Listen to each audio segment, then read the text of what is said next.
Hi guys, the Electrician's hammer from Southwire.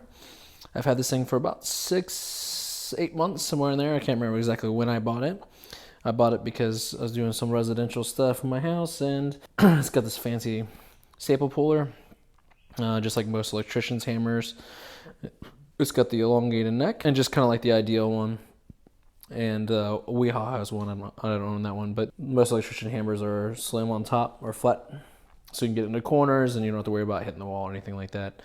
Smooth face, fiberglass, which is nice, really helps on the weights.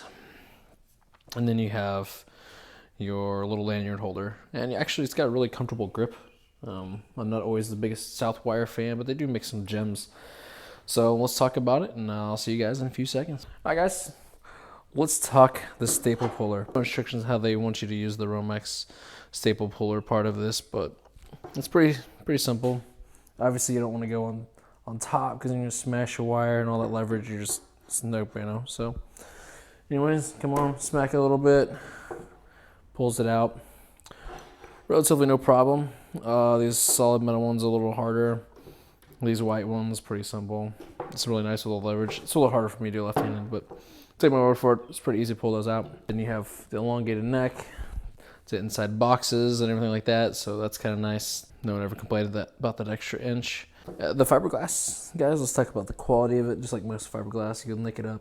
I try to buff it out a little bit with like a file and stuff. Man, it doesn't come out, you know? So like if I grab it and hit your hand a little bit, it kind of hurts a little bit. So it's kind of an annoyance, but with most fiberglass, your fatigue because it being so heavy isn't as much and everything like that, guys. So that is pretty nice. I do like how it's not super heavy, so if I was gonna carry this all day, it wouldn't be a big deal. Is it better than using, you know, angled dike? I don't think so. Okay, you guys saw me demonstrate all that, but most of us use dikes, let's be honest.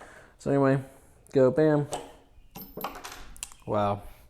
Doesn't matter if you're in the tight corner or whatever, you know, you have angled dikes will get in there, pop it out. So is it better than using some dikes or cat's paw, or, you know, I don't do residential, guys, so I'm sure there's another way you guys do it, maybe even easier that I'm not aware of.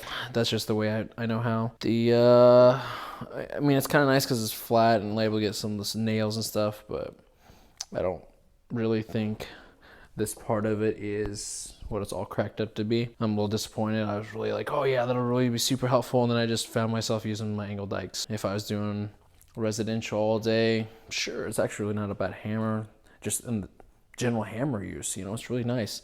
I don't know if I would buy it over, say, the ideal one. There's a lot of similarities in it, but most of us have angled dikes on us anyways, or something else to pull staples out with. So do you need it on your hammer?